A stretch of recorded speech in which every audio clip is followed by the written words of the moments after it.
G'day and welcome to the Inforunners. I'm Execute. Today I'm joined by Ghost Reaper and Pyreworm, who are a sonar operator and a radar operator. Before we get started though, I do also want to say that I'm not going to be doing the competition this week. I've just come off a 24-hour in-bed flu, and I'm a little bit under the weather, so I'm just not feeling myself. So I'll try and get a video done during the week with Algrid, and we'll do that as just a thing for the competition during the week because I'm just not feeling the best, and I've got a permanent headache at the moment. But anyway, getting back to Ghost Reaper and Pyroworm, I believe you said you're the sonar operator, Ghost Reaper. Yes, I am the sonar operator. And what's where did you learn about your sonaring stuff? What's your background? So I was a sonar tech on submarines for 5 years in the United States Navy. Right.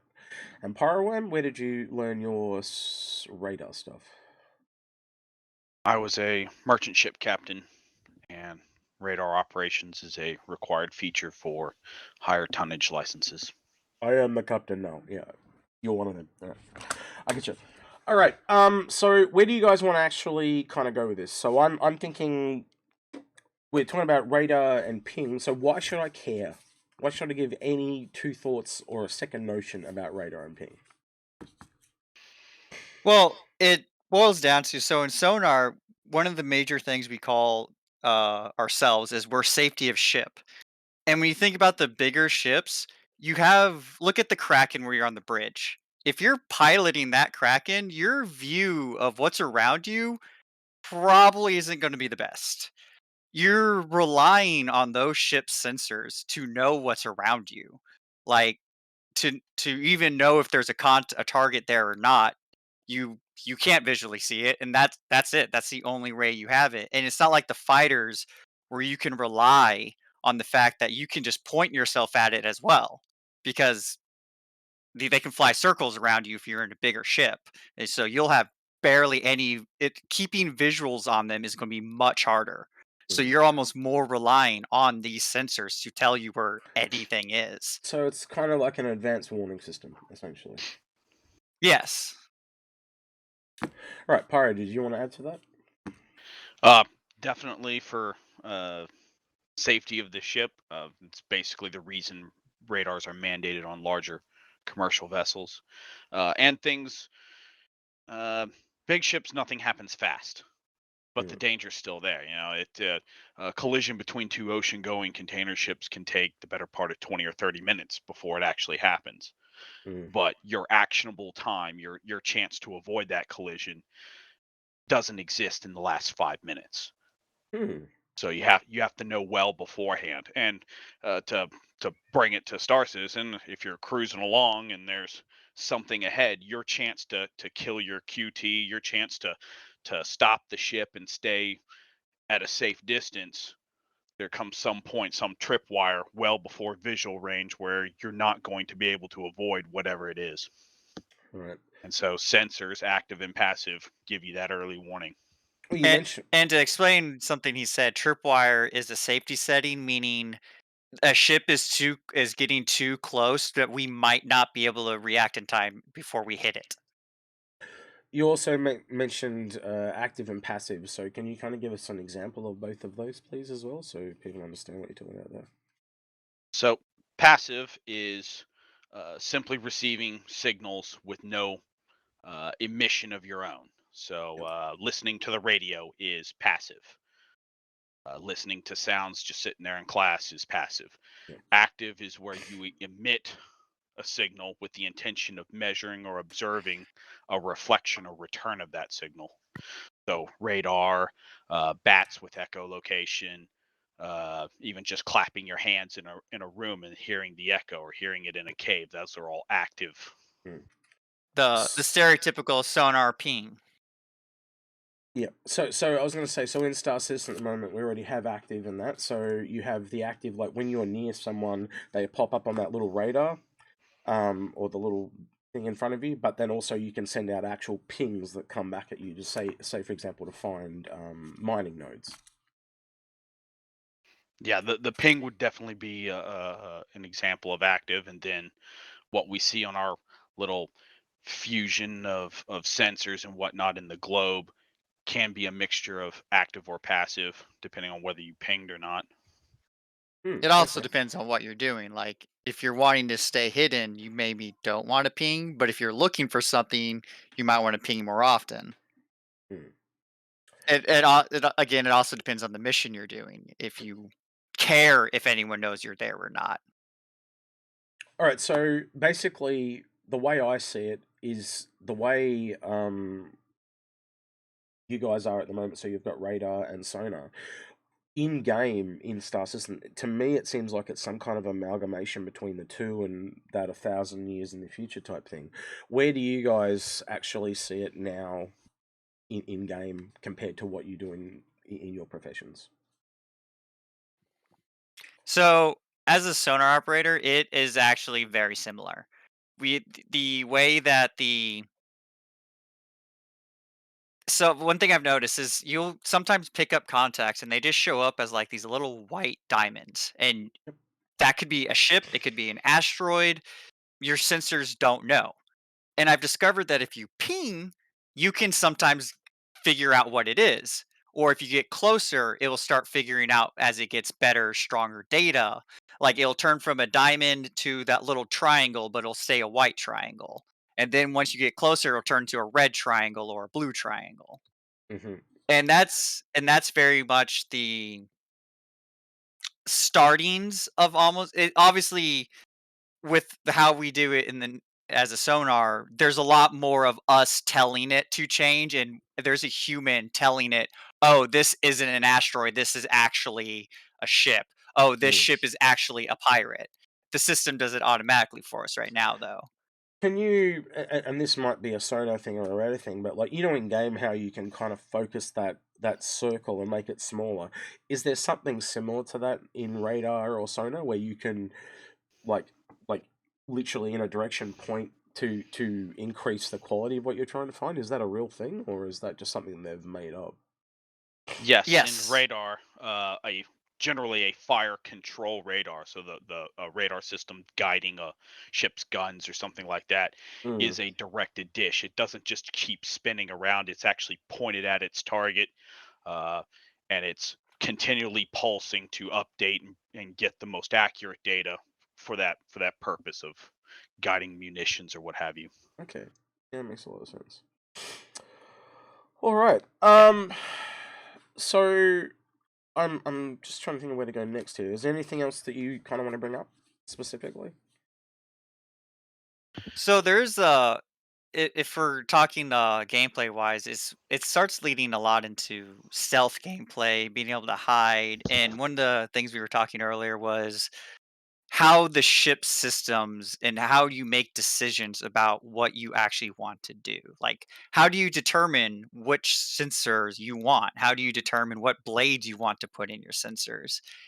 And how we were even talking about like so in on submarines we have special hull plating that absorbs sound to help hide where we are.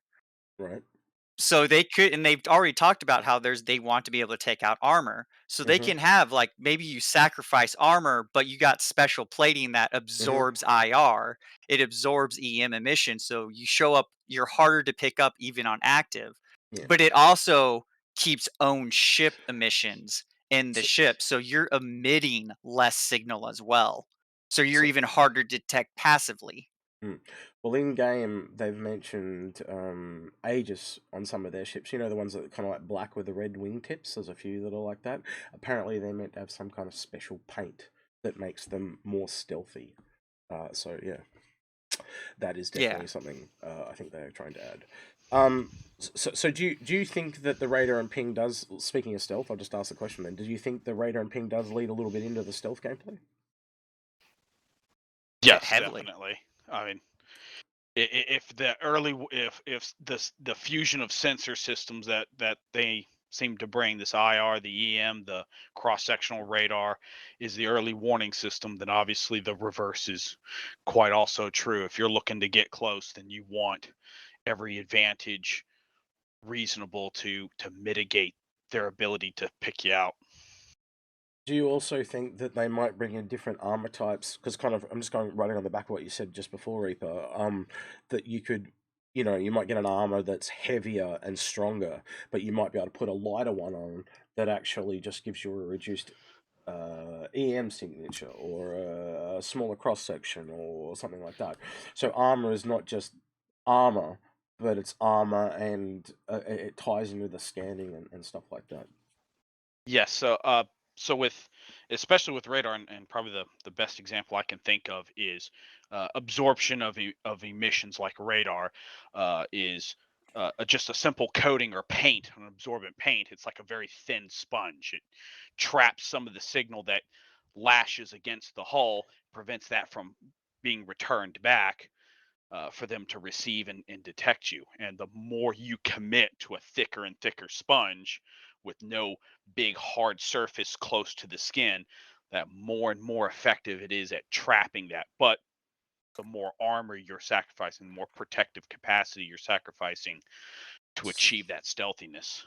Kind of an interesting thing to kind of to learn that armor's not just going to be armor. That actually changes the game quite drastically when you start to run through all the different connotations that that's going to have. That's really interesting. It also means like so ships that can have more armor. So I'm like looking at something like a Super Hornet right now.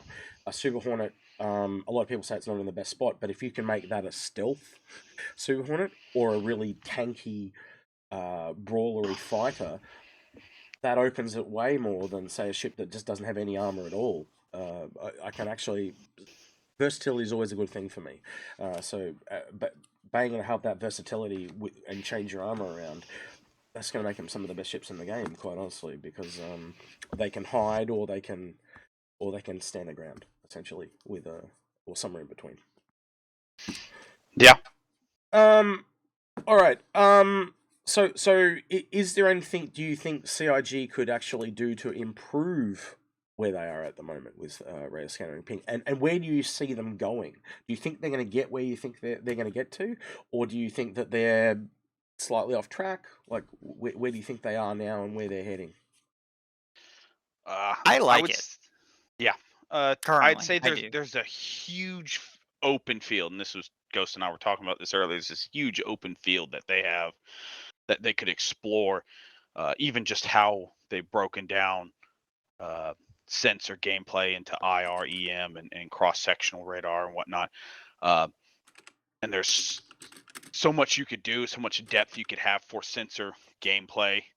And of course, it rewards the multi-crew ships. The bigger the ship you have, the bigger of a sensor suite you can have, the larger antennas you can have, uh, the more you get to do, and the more reason there is to have somebody on that station or stations plural playing that, messing with the sensors, looking at the noise, trying to eliminate the noise, trying to peer into the mists to see what's And there.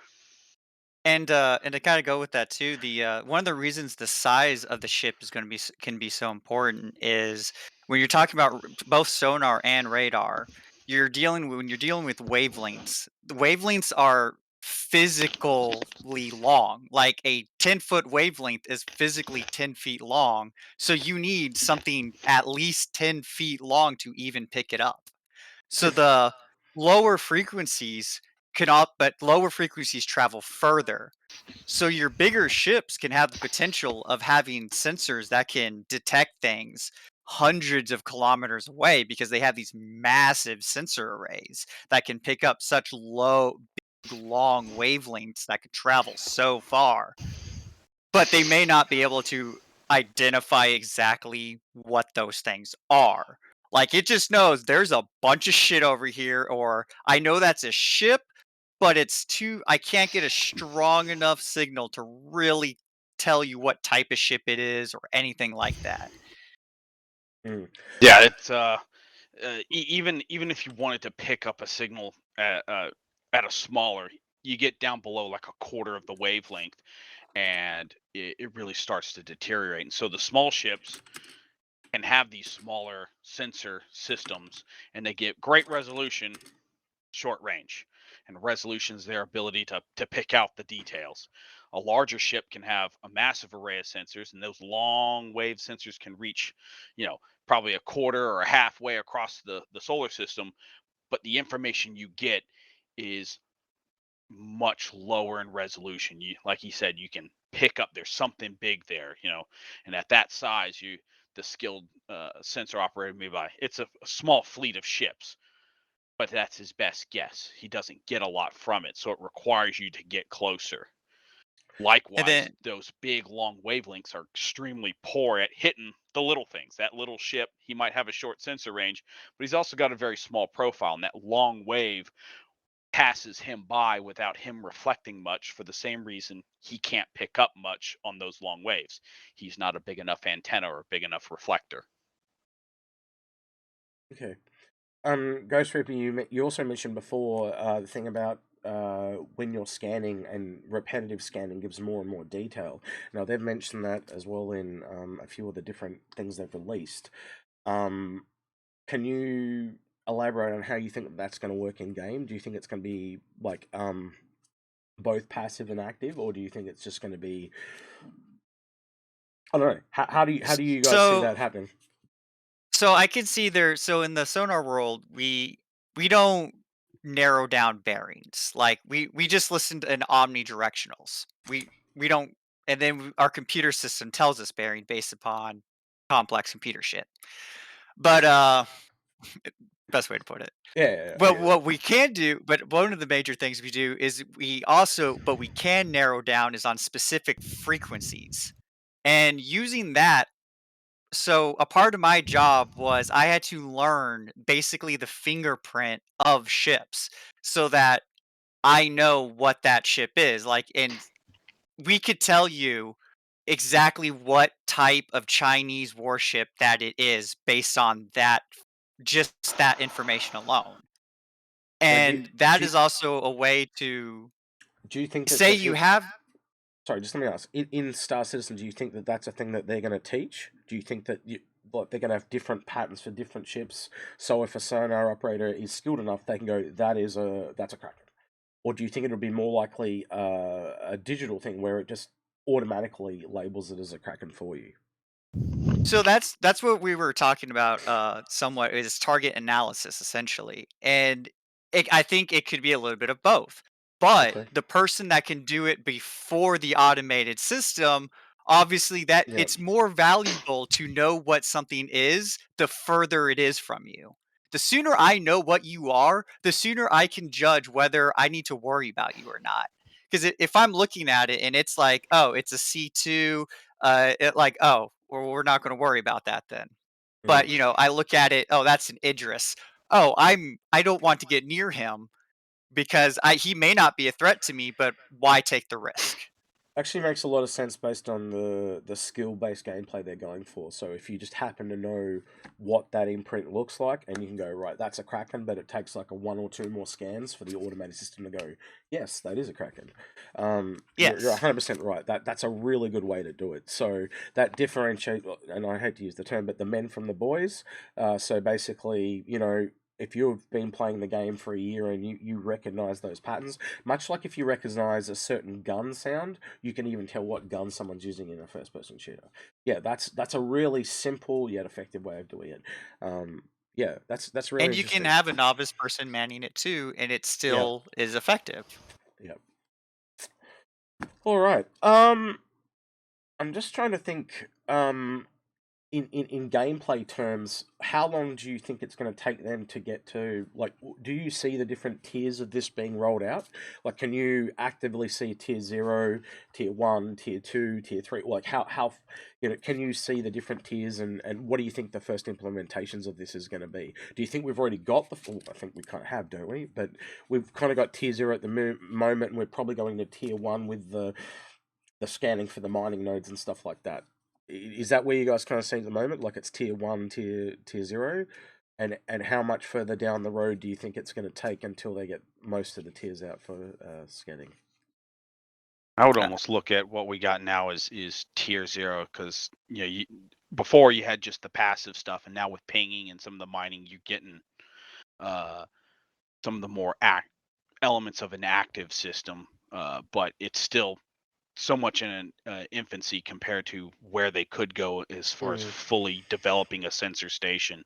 Uh, we just have this. We don't even have a real display for it yet. There's no breakdown or separation of the different uh, categories of sensor at all. So I would imagine. I don't think tier one, but perhaps tier two, when we have more in the way of individual station play, is some sort of display like frequency spectrum, waterfall, stuff like that that gives the sensor operators some meat to chew on as far as seeing more of what's going on in the sensor. mm. Um, so I guess where I'll start with then, thinking about that is, do you want to go into the different scanning types that you guys know of? And so there's obviously real world ones, and there's also in game ones. And how accurately do you think they're portrayed in Star Citizen?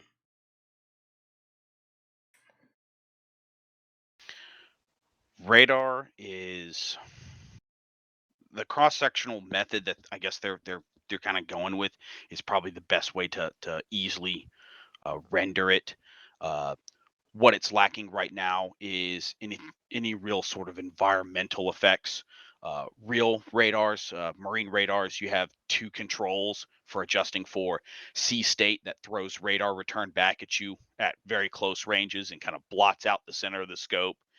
And then you have rain clutter adjustment that when it's raining lightly, it's not as problem, but the heavier it rains, the more it interferes with throwing back a lot of backscatter and obscuring the real hard targets. So radar, I would like to see more in the way of, especially with bigger ships. You have to control that radar. You have to adjust it. You have to make changes to make it optimal. Because environment, like it's what we were talking about like earlier about the decision tiers of like how you make a decision on what how you're going to set up your sensors. And I was saying was like the number one priority I say is where are you searching? What's the environment? Is it high in EM? So you don't care so much about EM if you're going to an area that's super high in EM fields because it's you won't pick anything up. So you tune more towards IR, you Mm, tune more towards what you can use.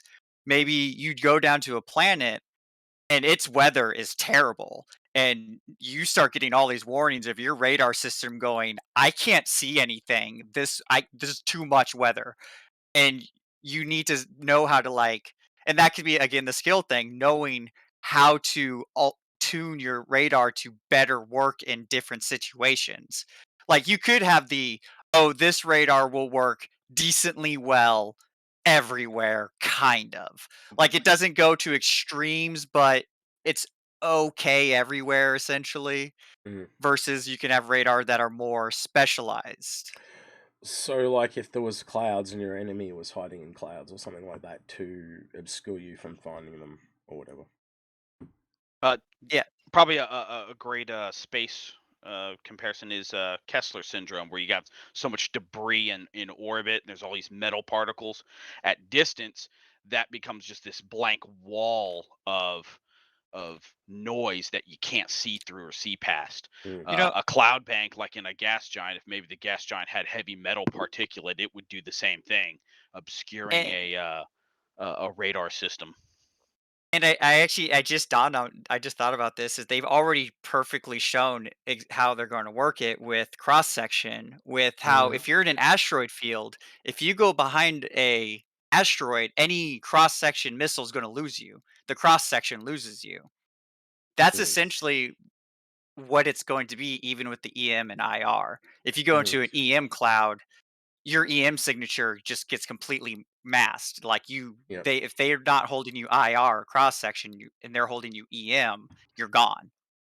Mm, Yeah, and that's perhaps where like gas clouds and asteroid fields present that long range problem. The big ships that are looking long range, there's these uh, clouds, if you will, of question marks. They can't see into it and they don't know what's there, so uh, they've just got to either bypass around, or maybe perhaps they want to send a scout because they need to be near there. There's a rich load that they want to go mine, so they've got to go look into it because the sensors at distance can't penetrate or render any useful information. Mm. Maybe or another example too, it would be good if that is maybe you're doing a mining and this actually goes back to one of the episodes, Inforunner episodes earlier I was watching. Say you see the mine lane ship. I forget what it's called right now. Nautilus. The Nautilus. Say you see the Nautilus. So you're doing those long range scans and you're like, well, we're going to attack these miners, but you see the Nautilus. Now you're like, well, do we want to go into that asteroid field and risk running into a bunch of mines? Or do you want to send those smaller ships that are already the mines are not as sensitive to because Mm.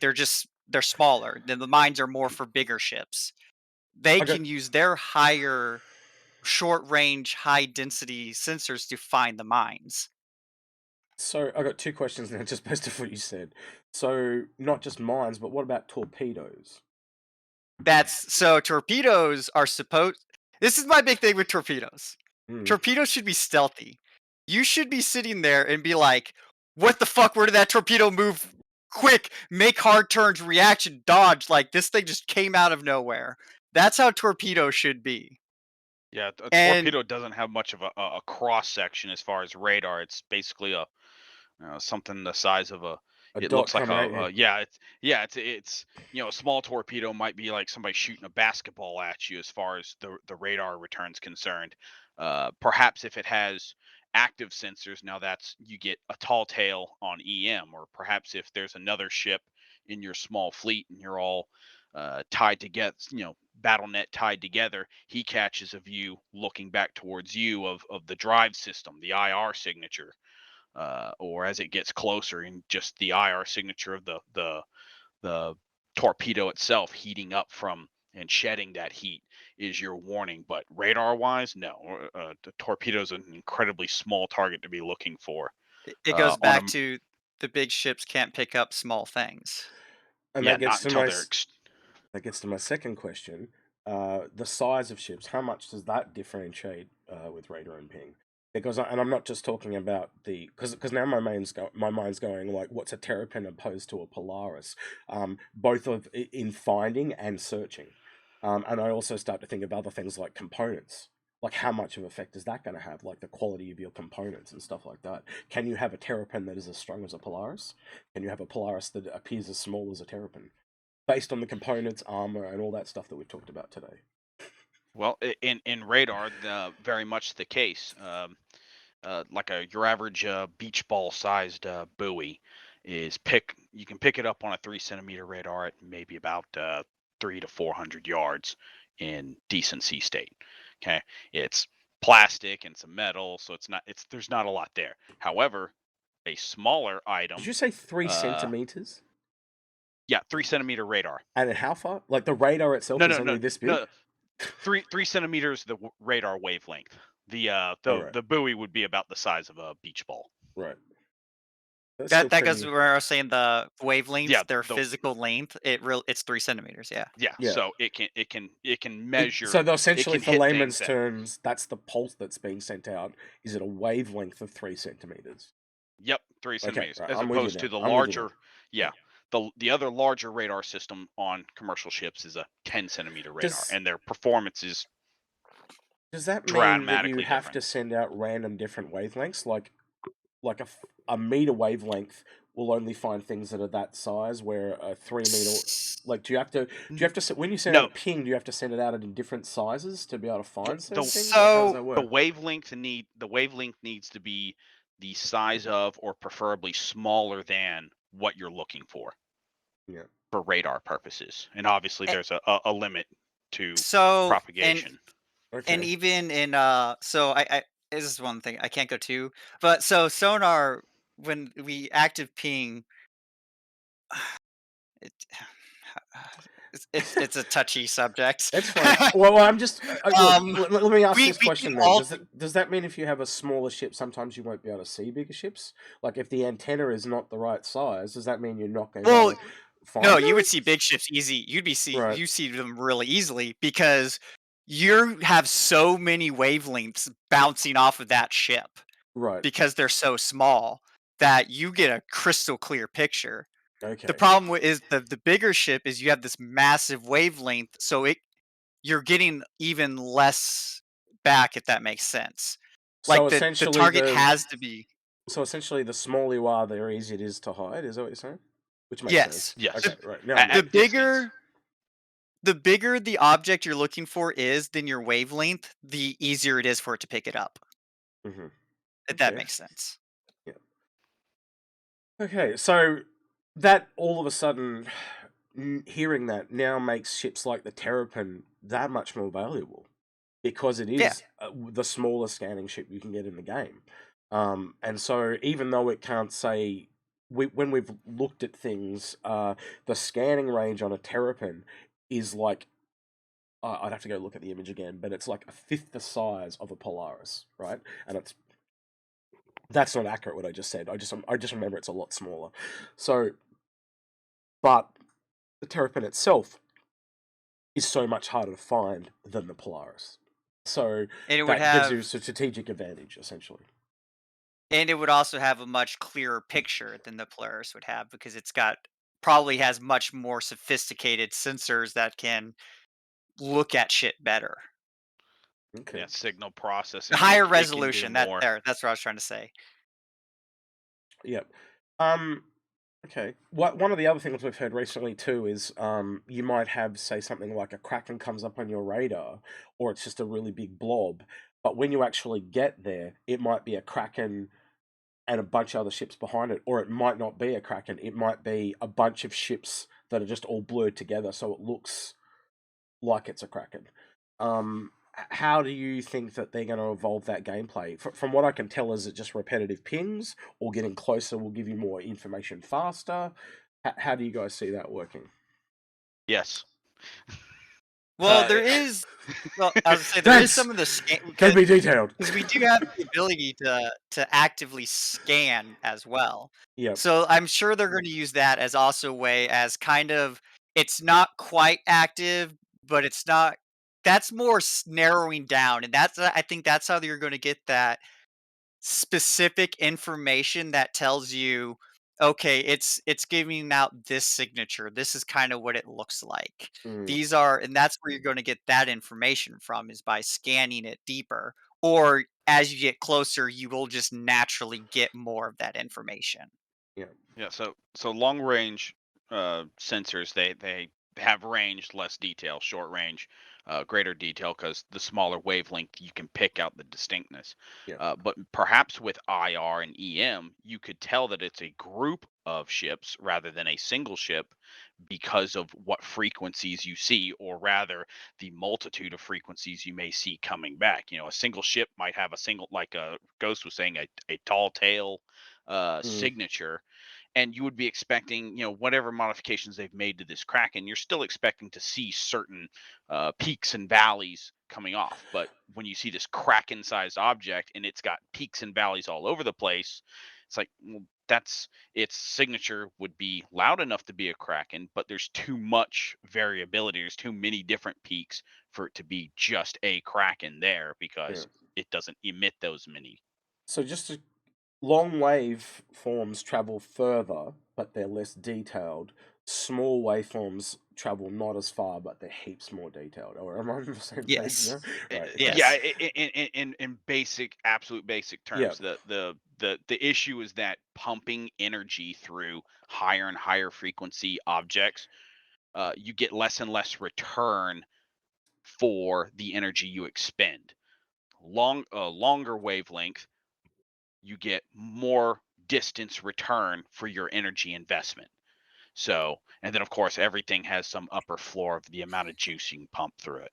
So what if you had a pack of Polarises that were with stealth armor, and they were kind of like hunting an Idris? Do you think that's a realistic approach? Yes. Yes, So definitely. torpedoes are so one of the things that You get giddy as a with like schoolgirl when I special say torpedoes, don't you? You just like, woo. Anyway, yeah, keep I going. it's so the way that with the Polaris is the way I can see that working is the size 9s are already at 50 kilometers. Like, Right. that's a pretty decent range.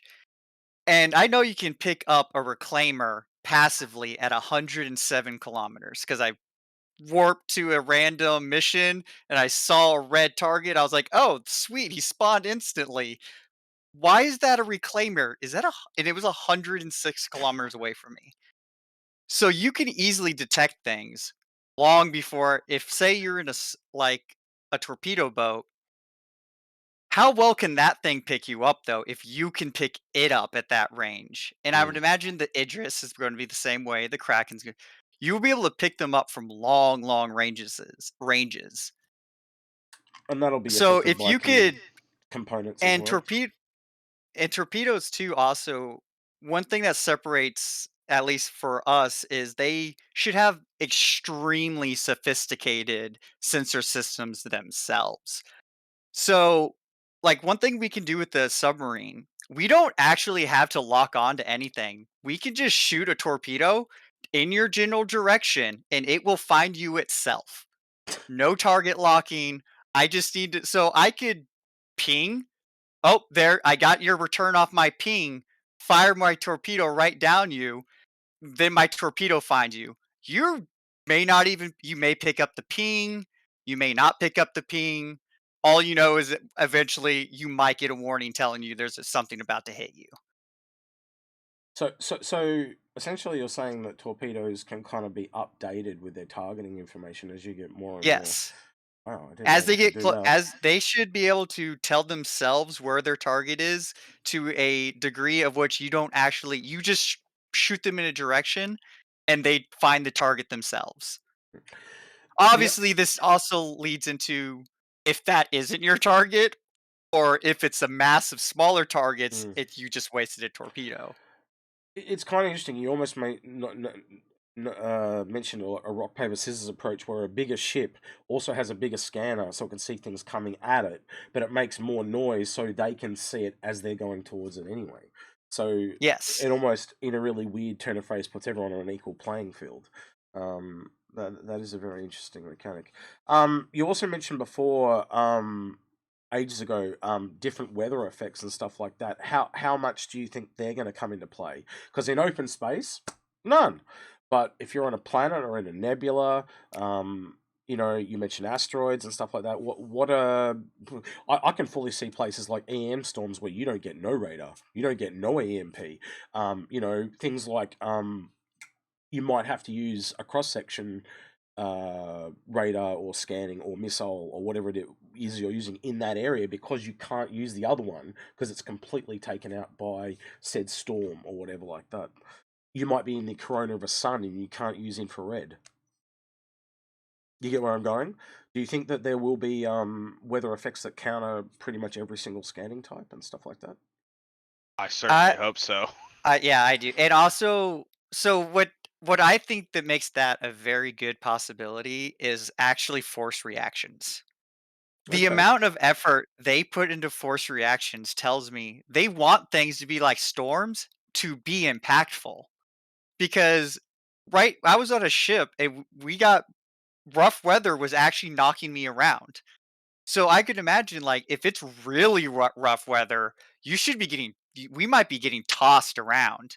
Right. So they want storms to be impactful. And another way to make them very impactful is also, again, there's so much dust, rain, wind, your sensors are useless.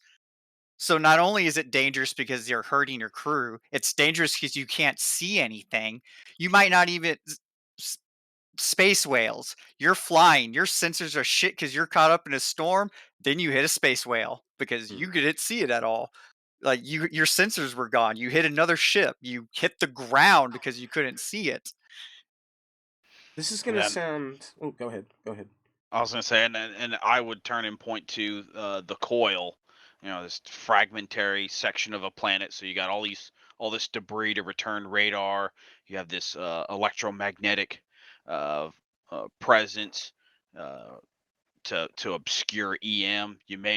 IR may be your only option to scan for the heat of that ship's let out, and maybe it even works better because now you got all this debris and whatnot to be lit up or reflect further that Debris isn't IR. making thermal signatures too. Mm. So you stand out white hot. So what I'm kind of trying to put this all together into gameplay sense, and what I'm kind of realizing is this almost slots a whole area in front of the combat we currently have. Like, so for example, if you have, it's very much a dogfighter aesthetic right now, right? So basically, you have your Yes. two ships, they fight it out, whoever shoots the best wins.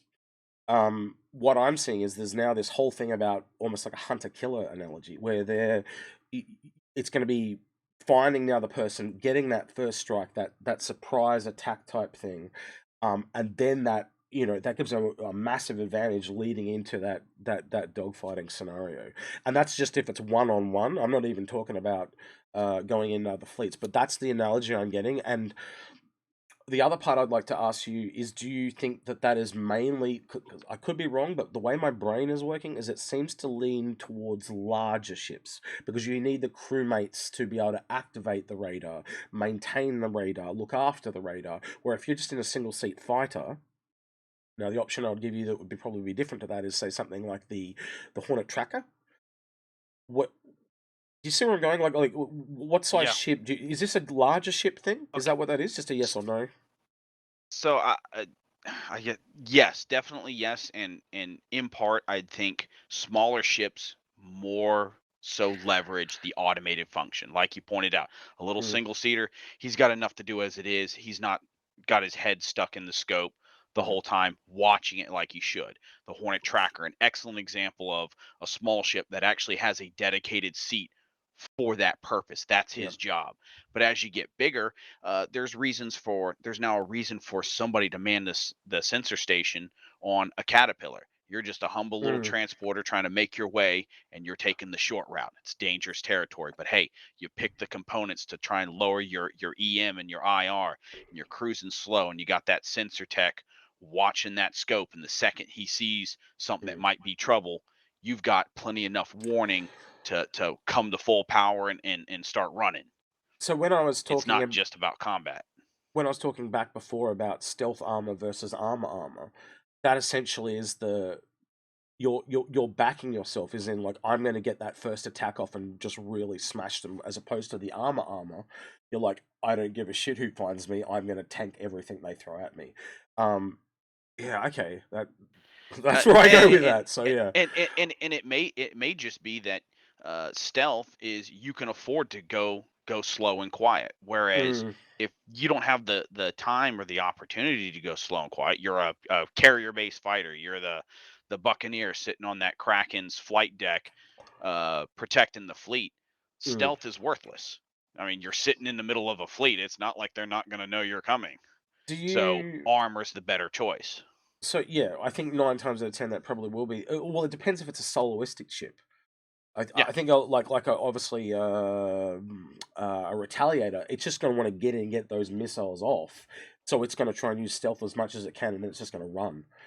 So Eclipse would be another one. Polaris could go either way. Depends on how you want to Yeah. run it out. But the thing I'm trying to get at is it is going to give you that versatility.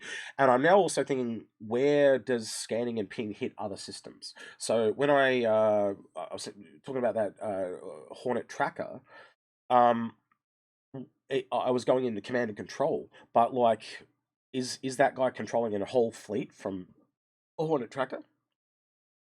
And is At that No, best, more at best, maybe a small squadron of fighters, right? yeah, I and would picture that's him. yeah. He's like the forward eyes. We talked about bigger ships are visible from longer distances, So but what if he's way out in front you have that Hornet Tracker screening for the fleet?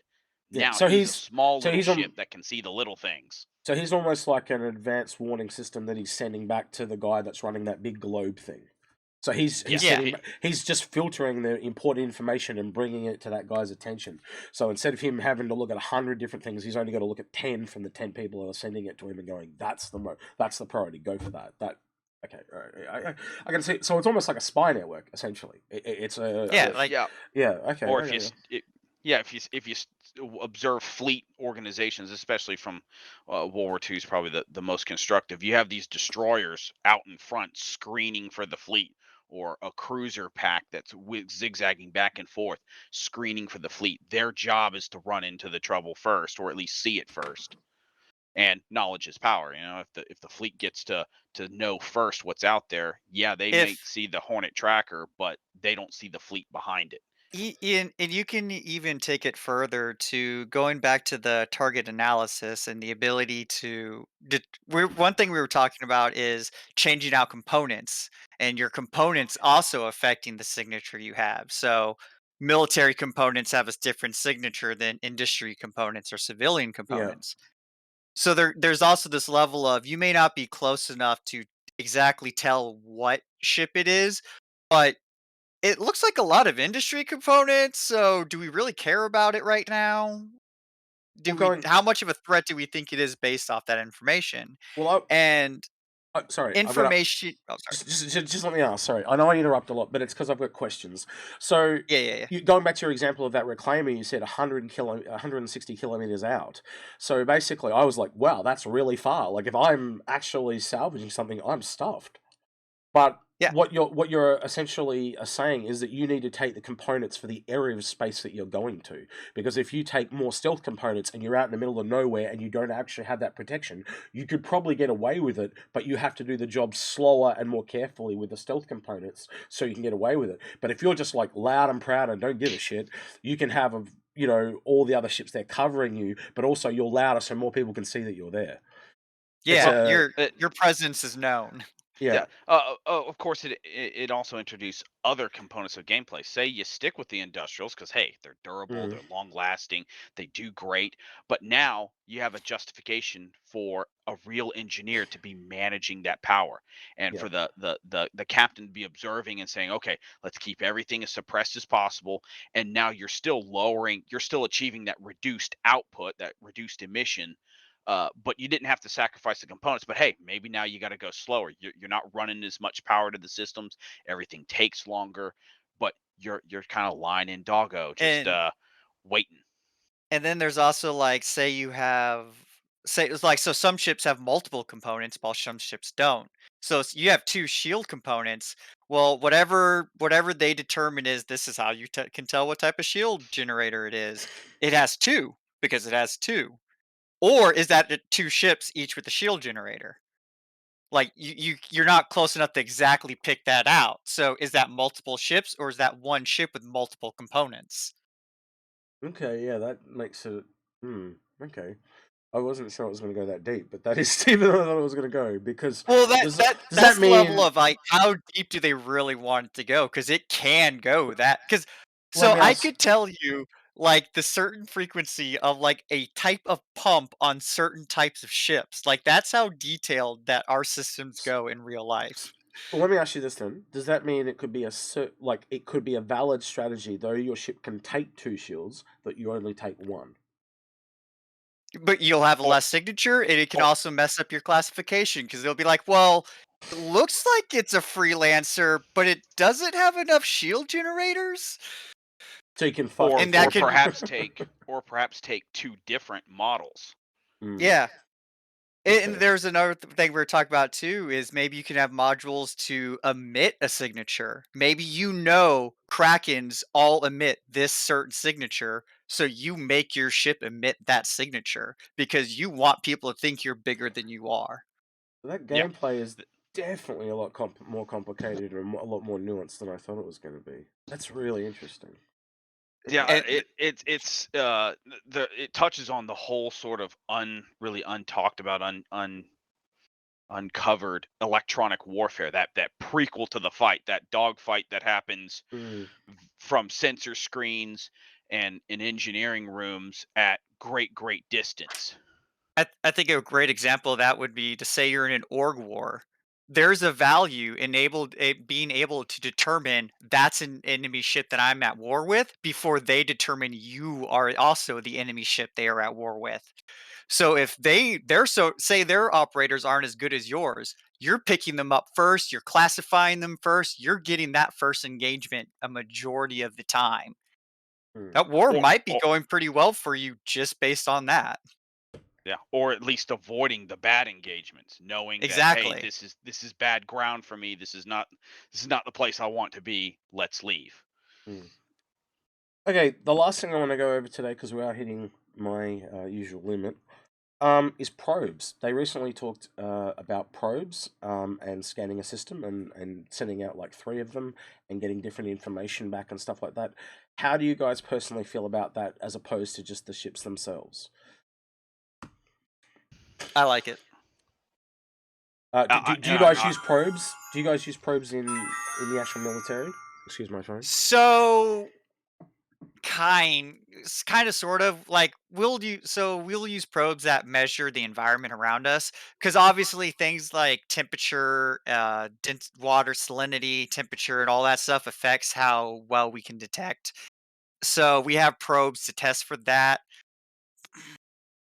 We don't really, sonar wise, we don't really have too many probes. Yeah, that's I what I'm guess a kind of asking. drone. Yeah. So you have a drone? Okay, I was gonna say, do you have like a probe or a drone that goes out and that Yeah, can? no, I'm Because saying you, like I guess the radar might have drones, but sonar, the closest thing we have would be a torpedo, to be honest. yeah, because I was gonna say That like you said before with the torpedo, where the torpedo can update itself. I was wondering, do you have a probe that just gives you a bit much more information? Like, because I could see that as a really valuable tool, like where you drop a probe and it just it could almost fake and be a decoy.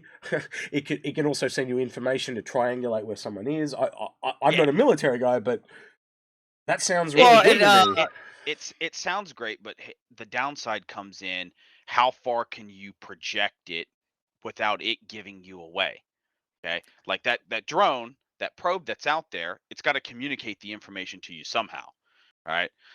Now, some torpedoes they have a wire system that allows the submarine to update the torpedo's guidance even as it's going. But there's only so much wire on the spool; it can only last for so long. So you have a Okay. range limitation. So if you had a probe that you could release, can you release it far enough away to where it makes a difference? well, I think the system they're trying to go for is going to be more like the Eve one, where I can see that kind of triangulation, narrowing it down, could work well for telling you like there is a lot of ships here. We know there's a lot of ships here, but that's all we can really tell you. I think that's where that's going to be, just more like anomalies. There's something of interest here. Fly here to get a better look at it. The Yeah, way, and sorry, I was just I gonna was say gonna when say, I and I just you go hope ahead. that it has a cost to it, that it's not a free probe. That when a probe gets launched, there's some cost to that. There's I some would assume it's a signal, physical entity that like right? costs a lot of money too, and probably And, needs fuel and has its own signature. And now, if you're the sensor tech on that fleet, and you notice these little sensor, the maybe you don't detect them by the device itself, but by the EM signature from the QT drive to project it outwards, or that's drive emissions or something, that it's not just a free ride. Mm. or it could, look for bases, narrow it down that way.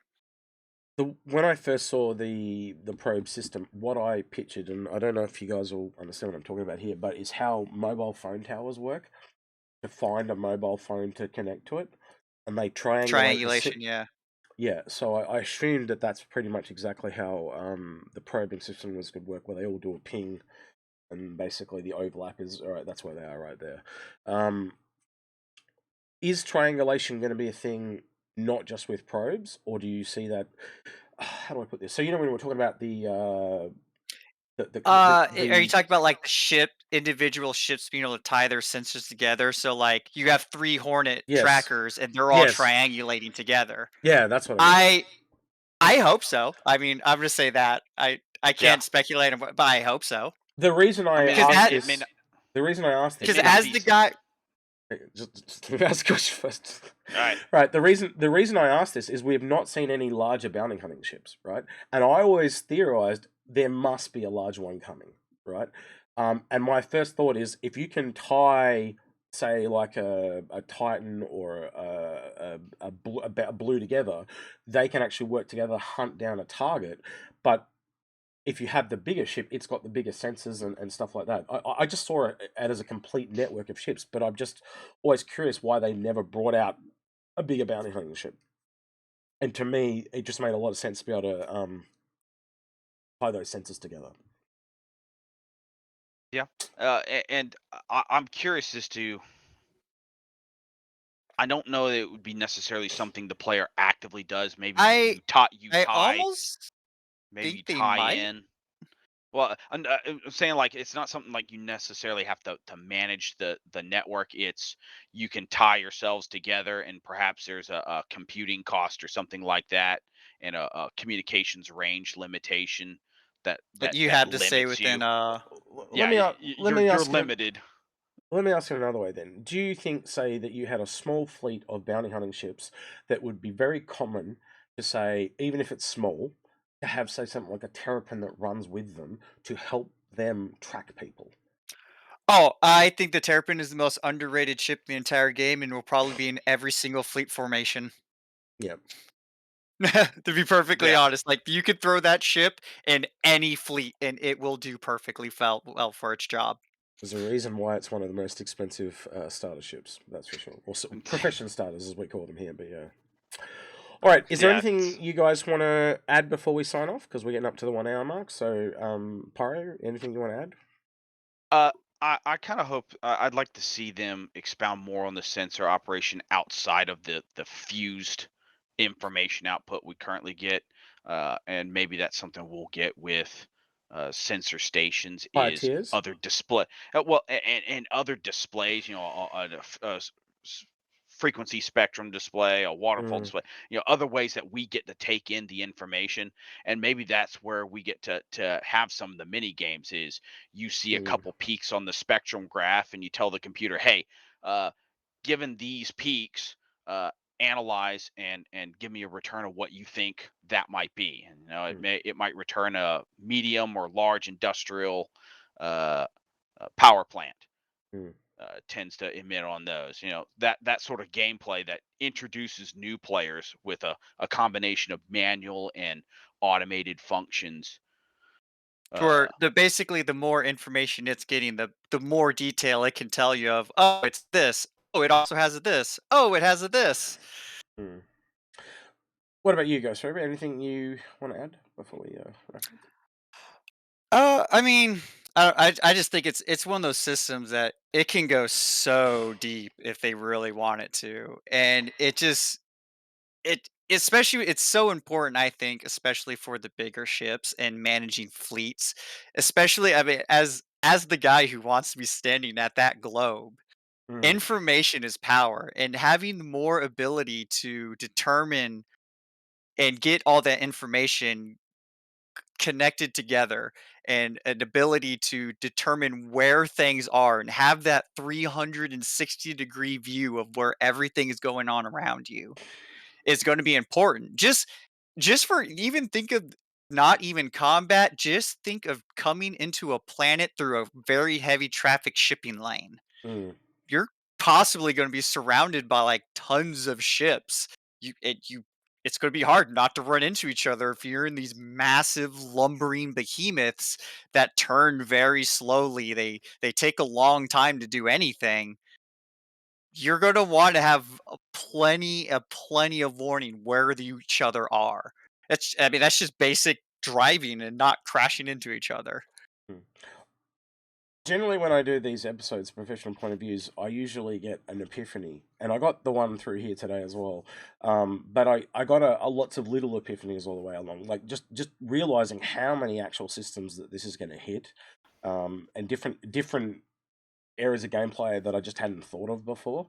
And I think most people that have seen this video will probably take what I've taken away from it is that this system, as Pyro was saying, could be a lot more complicated than they have it initially now. But I think at the very least, something that I think you might agree with me on is it's definitely going to be complicated more than most games are. And that's really Yes. exciting for me to see because generally radar or scanning or sonar or whatever you want to call it in most games is pretty generic. It's pretty like you see it on your scanner and it appears over there, and it's more for a navigational aid when you're in a first person mode, so you can actually turn to get you know, to get the stuff on your screen. There's not actually really any kind of gameplay behind that. It's just a navigational aid. This is completely different. This is going down into those a much more detailed area, and I think it's really quite exciting. Where, like, just from what I've heard today, I almost want to keep keep talking about it. We might have to do a part 2. I do know that the mining guys want to do a part 2, so we might get you guys back after we get some questions filled in the comments. Who So knows? Maybe they might have some more stuff for us. Yeah. exactly. So yeah, let us know in the comments below if you do have questions for these guys, and I'm sure they'll be down there to answer them for you. If you want to ask them a question directly, we now have a professional channel set up on the Inforunners Discord where you can actually shoot questions directly at Ghost Reaper and Pyreworm, and if they think they're worth answering, gotta ask a good one. They will get back to you directly, and basically we're trying to build like an FAQ. So basically they'll answer questions, and so basically people can come in and see the answers and questions, and basically not have to ask the same thing again and again. But yeah. And a few of the other ones have already done that, like the mining guys and stuff like that. All right, then. Thanks for joining us today, Ghost Reaper and Pyroworm. It's been very informative. I'm going to get back to bed now and try and get rid of this flu. I also have to put a thank you out to SA for teeing this one up for me and basically doing a lot of the legwork. So thanks for that, SA. All right, with that, we'll love you and leave you and catch you in the next one. You guys can say bye, by the way, if you want. Bye. Bye. Wasn't sure exactly how you were going to be doing that. Not now! I've got to press the button to stop recording!